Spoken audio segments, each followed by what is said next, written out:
Tribunal de Justiça de São Paulo arquivou a investigação contra o prefeito de Taubaté, Ortiz Júnior.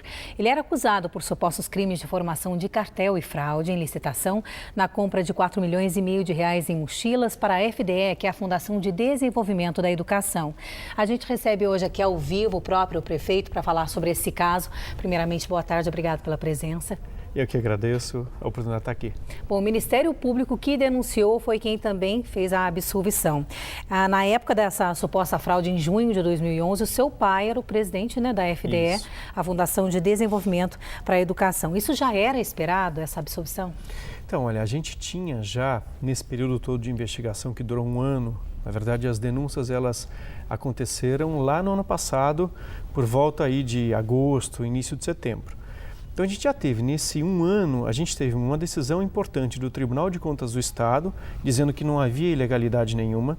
Depois de uma investigação de 8 meses da Corregedoria Geral do Estado, também uma decisão que nos absolvia, dizendo que não houve irregularidade nenhuma.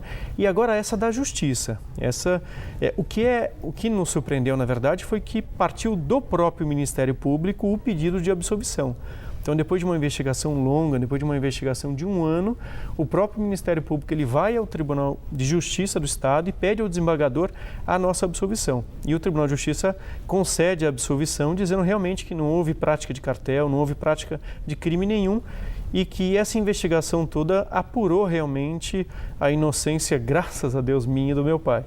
E de que forma foi feita essa investigação bem intensa, né? Então, nessa investigação, na verdade, fizeram assim, um pente fino da minha vida, da vida do meu pai. Houve interceptação telefônica, interceptação de e-mails, houve busca e apreensão nas empresas, prova testemunhal, ou seja, muitas pessoas foram ouvidas na investigação. Então, foi realmente uma investigação para não restar dúvida, né? Então, essa decisão é uma decisão definitiva. Na sexta-feira agora passada, ela transitou em julgado, ou seja, não cabe mais recurso, ela é definitiva e o Tribunal de Justiça, por um pedido do Ministério Público de São Paulo, afastou em definitivo as acusações de cartel, fraude, superfaturamento, comissão. Quer dizer, graças a Deus agora não se fala mais em cartel nem acusações. Mas se surgirem novas denúncias em relação a esse mesmo assunto, o novo processo é reaberto? Não pode. Não pode. Não. Sobre esse assunto, a decisão é definitiva do Tribunal de Justiça. É isso que eu quis dizer. Nós tivemos na sexta-feira uma decisão que transitou em julgado, ou seja, nessa investigação eles verificaram todas as provas que poderiam existir acerca desse assunto e essa decisão é definitiva. Agora corre também o caso da Justiça Eleitoral, que cassou seu mandato em primeira instância e por abuso de poder político e econômico durante a campanha. Eu gostaria que você falasse disso também, que são duas coisas distintas. Iguais. São processos diferentes, em instâncias diferentes, um eleitoral, outro era na Justiça Comum, criminal, mas são o mesmo fato, tratam do mesmo fato. Os dois processos tratam identicamente do mesmo fato. Tanto é que a Justiça Eleitoral, em março, ela tinha suspendido esse processo, aguardando a decisão da Justiça Criminal. Então, a juíza dizia, olha, eu vou aguardar a decisão. Aí o Tribunal Regional Eleitoral mandou ela julgar. Então, houve essa decisão. Então, é rigorosamente o mesmo fato e as mesmas provas e os mesmos argumentos. E qual que é o prazo, a expectativa para esse julgamento? Eu acho de 6 a 8 meses. O normal seria de 6 a 8 meses. Agora a gente leva essa decisão da Justiça Criminal, do Tribunal de Justiça de São Paulo, para a Justiça Eleitoral e mostra, olha aqui, essa investigação toda foi feita e se apurou que não houve realmente crime nenhum praticado. E há uma tendência de que haja uma lógica, que haja um julgamento que seja idêntico ao outro em razão dos mesmos fatos estarem presentes nos dois processos. Prefeito, muito obrigado pela sua participação. Um tempo curto, passa rápido. Obrigada mesmo pela presença. Eu que agradeço a oportunidade. Obrigado. E o governador Geraldo Alckmin visitou esse fim de semana a região. Confira a reportagem. A visita a Tremembé foi o primeiro compromisso da extensa agenda do governador na região. Aqui, Geraldo Alckmin autorizou a implantação de mais 2 postos do acesso a São Paulo, um deles na própria cidade e o outro em Jambeiro. Também assinou um decreto para a continuidade da reconstrução e restauro da matriz de São Luís do Paraitinga. totalmente destruída na enchente de 2010. Alckmin firmou ainda convênio para o início da restauração da Basílica do Senhor Bom Jesus, interditada em 2009 devido a problemas no telhado, que já está na fase final de recuperação. Ele visitou a igreja, reaberta em julho, e depois ganhou uma imagem do padroeiro do município. Nós estamos liberando hoje R$1 milhão através de Lei Rouanet, através da CESP, para terminar toda a obra.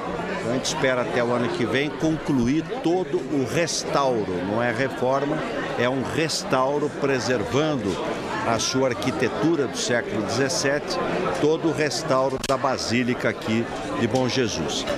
E de outro lado, para terminar a reconstrução da igreja de São Luís de Tolosa, em São Luís do Paraitinga, também tombada pelo Condefat, porque aquele centro histórico de São Luís do Paraitinga era tombado pelo Condefat. Isso aqui é a época áurea do café no Vale do Paraíba.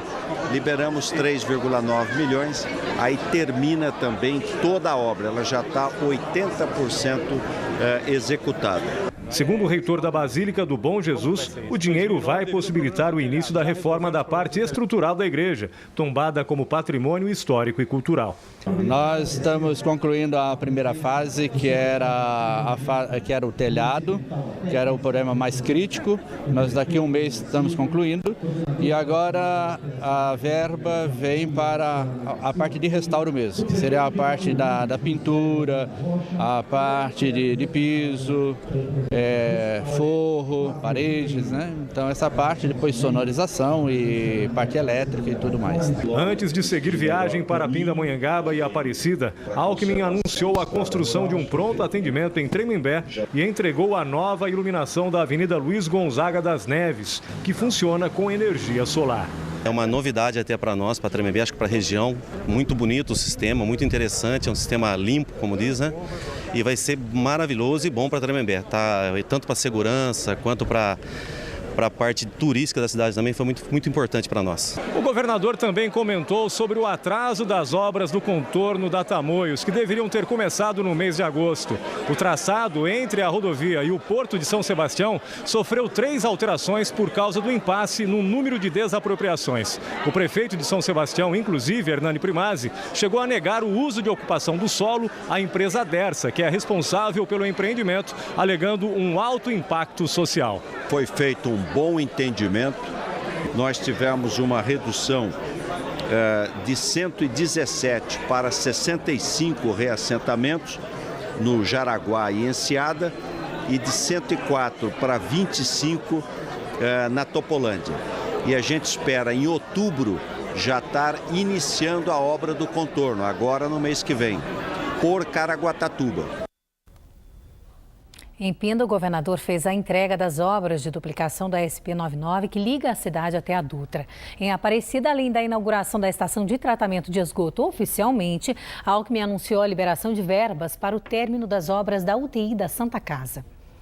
A seguir aqui no Banho de Cidade, a previsão do tempo e o Festival de Cordas em São Francisco Xavier, 1h07.